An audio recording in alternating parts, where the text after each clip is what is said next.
Hi, I'm Max Brantley with the Arkansas Times on Wednesday, March the 4th with news headlines from Arkansas. I know there'll be a lot of people watching tonight because you'll be stuck at home in the snowpocalypse that's sweeping across the state.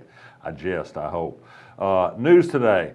First of all, let me recommend that you go to arctimes.com, our website, or pick up a copy of this week's paper and read Benjamin Hardy's remarkable story about an adoption case that went terribly wrong in Arkansas. It involves a state legislator, Justin Harris, who styles himself a religious conservative. He adopted some children, decided things had gone bad, turned them over to somebody who taught at his school, somebody who taught so poorly that he fired him, but he left the children there. The man raped one of the girls. He's now serving a 40-year prison sentence. The story goes much beyond that simple bad piece of news. It goes into a practice called rehoming, in which people who go through an intensive process to adopt children from the state sometimes just simply turn them over to another family without the same degree of review. Some rules have changed in Arkansas now because of this case. There are many questions that still remain about political influence on the process at DHS and whether DHS did its job right all along the way in this and related cases. There's more to come. I hope we hear from the governor. I hope we hear from other legislators. The outpouring of response from readers has been phenomenal on Facebook, and I urge you to take a look. It was an incredibly well-reported story by Benji Hardy, and it's something that people really need to think about, particularly a legislature that's been devoting a lot of its time to silly issues of little consequence. This is an issue with real consequences: children, vulnerable small children. Elsewhere in Little Rock today, Judge Christine Baker refused a request to lift the stay of her order that the state's ban on same-sex marriage is unconstitutional. She's going to preserve the status quo until the 8th Circuit rules. She notes that the 8th Circuit declined to lift a stay on a similar case in another state.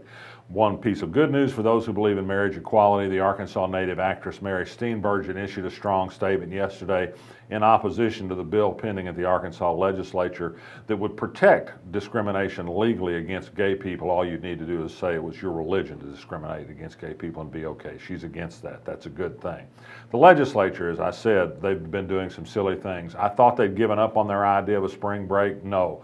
Looks like they're going to scale it back a little bit. New resolution filed today in which they only want a 3-day rather than a 5-day spring break. I say they ought to finish their work, don't you? The Senate today did act to cut the lottery scholarships to $1,000 the first year from $2,000. If you make it into a second year, they'll lift the pay from $3,000 to $4,000. This is to make ends meet as lottery revenue continues to decline.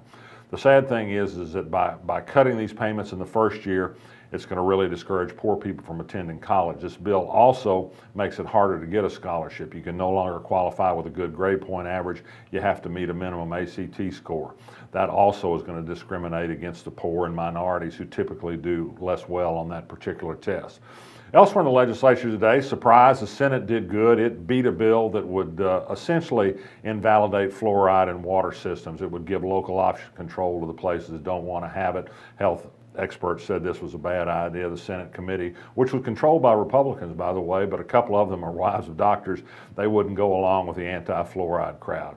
Bill has been introduced by a Northeast Arkansas legislator from Jonesboro that would allow guns just about everywhere. Bars, churches, school grounds, the state justice building, even the state capitol. And hey, what prevents a bad guy with a gun better than a bunch of good legislators with guns? I say let's let them lock and load everywhere. The prosecutors will get a pay raise under a bill passed in the Senate today. They're already amending the constitutional amendment voters approved in November.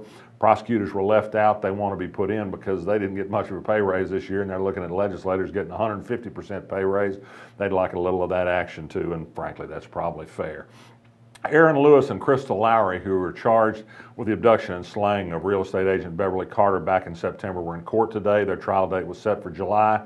They will not face the death penalty. The prosecutors decided. The family of the victim says they don't want the death penalty to be part of the verdict in this case. Aaron Lewis says he's going to represent himself. That might be interesting to watch. And finally, toot my own horn just a little bit. Read my column. If you do go to the Arkansas Times, read Benji Hardy's story first, but take a look at my column. I talk about Asa Hutchinson, and particularly his appointment since he's been governor. As I've said before, and I say in the column, Asa Hutchinson has exceeded expectations on some big and important issues, from health care to education to prisons. His appointments to lead state agencies, not quite so much. Take a look and see if you agree with me. I'm Max Brantley Snow and ice willing, I'll be back tomorrow.